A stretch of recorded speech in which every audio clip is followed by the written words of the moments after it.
আজ পর্যন্ত কোন রায় তৃণমূল মেনেছে? ডিএটাও হবে না। এর চেয়ে মজার ব্যাপার, এই সরকারি কর্মীরাই তো এসআইআর এর সরব হয়েছে কাজ করবে না বলে। তাহলে দুমুখ হলে তো চলবে না। সরকারি কর্মচারীদের দুমুখ বলে কটাক্ষ বিজেপি নেতার। ডিএ মামলায় সুপ্রিম কোর্টে বড় ধাক্কা খেয়েছে রাজ্য সরকার। দীর্ঘদিনের বকেয়া ডিএ মেটাতে রাজ্য সরকারি কর্মচারীদের পক্ষে গুরুত্বপূর্ণ রায় দেয় শীর্ষ আদালত।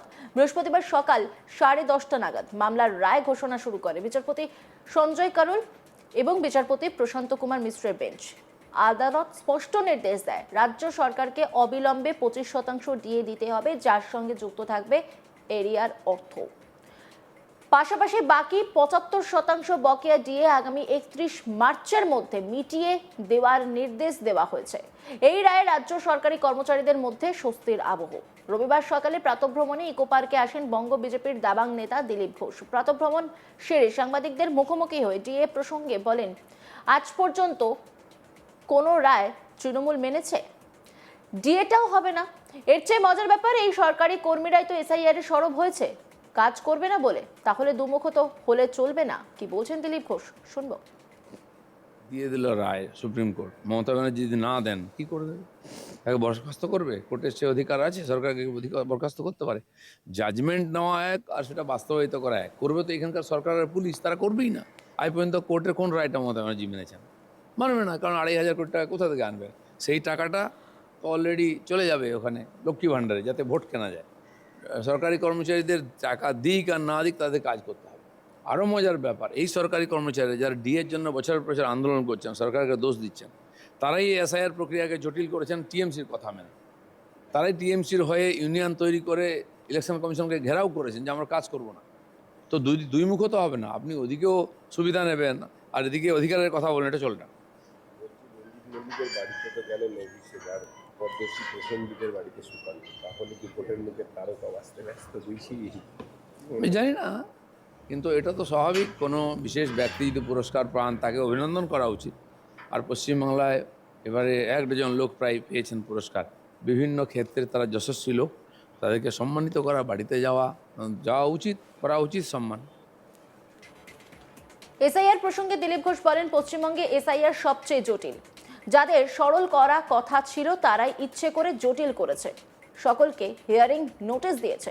মমতা ব্যানার্জি চায় না যে এসআইআর হোক, তাই ইচ্ছে করে জটিল করেছে। কি বলছেন দিলীপ ঘোষ, শুনবো। পশ্চিমবাংলার এসআইআর সবচেয়ে জটিল করা হয়েছে। যাদের সরল করা ছিল তারাই জটিল করেছে। আর স্বাভাবিকভাবে এত লোককে নোটিশ পাঠিয়েছে, প্রত্যেকের হিয়ারিং হওয়া উচিত। আর সেই জন্য সময় বেশি লাগবেই, এটা তো আমরা জানতাম। মমতা ব্যানার্জি চান না এসআইআর হোক, তাই জটিল করে দিচ্ছেন। সরকারি কর্মচারী এখানে এসআইআর চালাচ্ছে রাজ্য সরকারের, তারাই ইচ্ছা করে জটিল করেছে। তাহলে কি শাসকের অভিযোগকে মান্যতা দেওয়া হলো? শাসক অভিযোগ করছিল যে 7 দিন বেশি সময়সীমা, এই সময়ের মধ্যে হবে না, বেশি সময় দেওয়া হবে। আমার তো মনে হয় 7 দিনের মধ্যেও হবে না, আরও লেন্দি করবে ওরা, যাতে ঠিক সময় এসআইআর কমপ্লিট না হয়। আর বিজেপির একটা অভিযোগ ছিল যে সরকারি কর্মচারীদের চক্রান্ত এবং তাবেদারির জন্যই এসআইআর তালিকায় ঢুকছে বেনজল, এবং সেই আশঙ্কা কি সতর্ক করতেই অতিরিক্ত সময় চাইছে কমিশন? আপনার কি মনে হচ্ছে? না দেখুন, যাতে প্রক্রিয়াটা জটিল হয়ে যায়, যাই তাই করে শেষ করা হবে, যাতে ভুয়ো ভোটার থেকে যায়, সেই জন্য ইচ্ছা করে এত লোককে নোটিশ দেওয়া হয়েছে, এত নাম ঢুকিয়ে দেওয়া হয়েছে। কিন্তু যদি এটাকে পরিষ্কৃত না করা হয়, তাহলে এসআইআরের পুরো প্রক্রিয়াটাই ব্যর্থ হয়ে যায়। যেন সময় লাগলেও পুরোটাকে ঠিক করা উচিত। স্যার তো করছেন সরকারি কর্মচারীরা, তাহলে সেক্ষেত্রে কি বেনজল ফেনজল ইচ্ছে করে? রাজ্য সরকারি কর্মচারীরা, ওদেরকে চাপ দিয়ে ঢোকানো হচ্ছে। টিএমসি থেকে লিস্ট দেওয়া হচ্ছে, যে ধরনের খবর আসছে, একজন ভদ্রলোকের 100টা ছেলে, কার 250টা ছেলে। বলুন, এটা কোনো প্র্যাকটিক্যাল হয়? 50 বছরের বাপ তো 40 বছরের ছেলে। এই অসঙ্গতির জন্যই তো লোকে কমপ্লেন করতে হবে। সে কমপ্লেনটা যাতে না হয়, এগুলো ছাঁটাই না হয়, তার জন্যই লম্বা করে জটিল করে দেওয়া হচ্ছে প্রক্রিয়াকে, যাতে যেন তেমন প্রক্রিয়া শেষ হয়ে যায় এবং এই ভুয়ো ভোটাররা থেকে। সেলিম এবার মিমের সঙ্গে জোট করবে, এই প্রসঙ্গে দিলীপ বলেন, হুমায়ুনের সঙ্গে দেখা করে যেভাবে সেলিম গোল খেয়েছেন, এবার মিম হাত ধরতে চেয়ে সেই ভুলটা করবে কিনা জানি না আমি। কি বলছেন তিনি, শুনবো। যেভাবে সেলিম গোল খেয়ে গেছেন হুমায়ুনের সঙ্গে দেখা করে, আর সে ভুলটা করবেন কিনা জানি না আমি। যদি চলতি সপ্তাহে শুভেন্দু অধিকারীকে বলতে শোনা গিয়েছিল যে 7 দিন অতিরিক্ত সময় দেওয়া হোক, এবং সেই মতোই দেখলাম রাজ্য নির্বাচন আধিকারিক তো 7 দিন সময় দিল, তাহলে বিজেপির অঙ্গুলের তত্ত্ব বারবার সিলমোহর করছে। না, টিএমসি বলে সময় বাড়ানো হোক তাতে দোষ নেই, বিজেপির নেতা বললেই দোষ। সবাই বুঝতে পারছেন এখনও কয়েক লক্ষ লোকের নাম আর ভেরিফিকেশন হয়নি, তো স্বাভাবিক সেটা করতে গেলে তো সময় লাগবেই।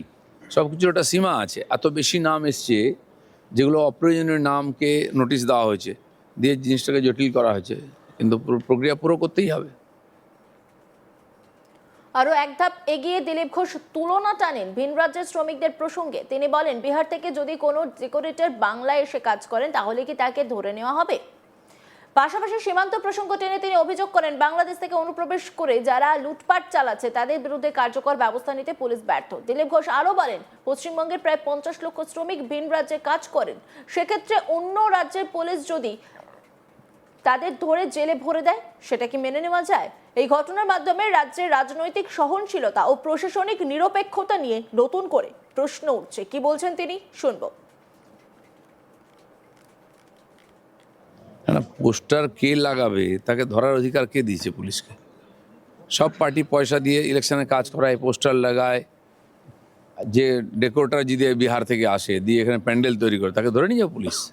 তাকে চুরি করতে, বাংলাদেশ থেকে ঢুকে এখানে লুটপাট করে নিয়ে যাচ্ছে, তাকে কিছু করতে পারছে না। যদি উত্তরপ্রদেশ লেবার এখানে কাজ করে, পশ্চিমবাংলার 50 লক্ষ লোক লেবারের কাজ করছে বিভিন্ন রাজ্যে, সেই রাজ্যের পুলিশ তাদের ধরে জেলে ঢুকিয়ে দেবে নাকি? তখন চিৎকার করবেন বাঙালি বাঙালি বলে। কেন, এটা কি আলাদা দেশ নাকি? এটা পাকিস্তান হয়ে গেছে না বাংলাদেশ হয়ে গেছে যে কেউ পোস্টার লাগলে তাকে ধরে নিয়ে যাবে? কি পাচ্ছে না বিজেপির সঙ্গে, তাই এইসব ফালতু ইস্যু নিয়ে আসছে। এসআইয়ের আবহে 1.5 মাসে 14,000 ডোমিসাইল সার্টিফিকেটের আবেদন কলকাতায় পুরসভা। কি বলবেন বিষয়? না, ডোমিসাইল সার্টিফিকেট, বার্থ সার্টিফিকেট, অনেক কিছুই এখানে আমরা জানি। হেলথ ডিপার্টমেন্ট থেকে বহু বার্থ সার্টিফিকেট ইস্যু হয়েছে, হাজার হাজার নয়, লক্ষ লক্ষ। সেগুলো ডকুমেন্ট হিসেবে গেছে। হঠাৎ 30 বছর 40 বছর আগের লোকের যে ভোটার হয়েছে 2002 সালের আগে, তার দেওয়া হচ্ছে ভোটার বার্থ সার্টিফিকেট। সেরকম ডোমিসাইল সার্টিফিকেট, এগুলো সব ভুয়ো। এগুলোই ভেরিফিকেশন হওয়া উচিত। ডিএ নিয়ে বিস্ফোরক মন্তব্য করেছেন দিলীপ ঘোষ। তিনি বলছেন, ডিএ মামলা কি সত্যি মেনে নেবেন মমতা বন্দ্যোপাধ্যায়? কোন দিন কোন রায় তিনি মেনে নিয়েছেন প্রশ্ন তুলেছেন তিনি ঠিক কি বলেছেন, শুনবো। দিয়ে দিল রায় সুপ্রিম কোর্ট, মমতা ব্যানার্জি যদি না দেন কি করে দেবে? তাকে বরখাস্ত করবে? কোর্টের সে অধিকার আছে, সরকারকে বরখাস্ত করতে পারে। জাজমেন্ট নেওয়া এক, আর সেটা বাস্তবায়িত করা এক। করবে তো এখানকার সরকারের পুলিশ, তারা করবেই না। আজ পর্যন্ত কোর্টের কোন রায়টা মমতা ব্যানার্জি মেনেছেন? মানবে না, কারণ 2,500 কোটি টাকা কোথা থেকে আনবে? সেই টাকাটা তো অলরেডি চলে যাবে ওখানে লক্ষ্মী ভাণ্ডারে, যাতে ভোট কেনা যায়। সরকারি কর্মচারীদের টাকা দিক আর না দিক, তাদের কাজ করতে হবে।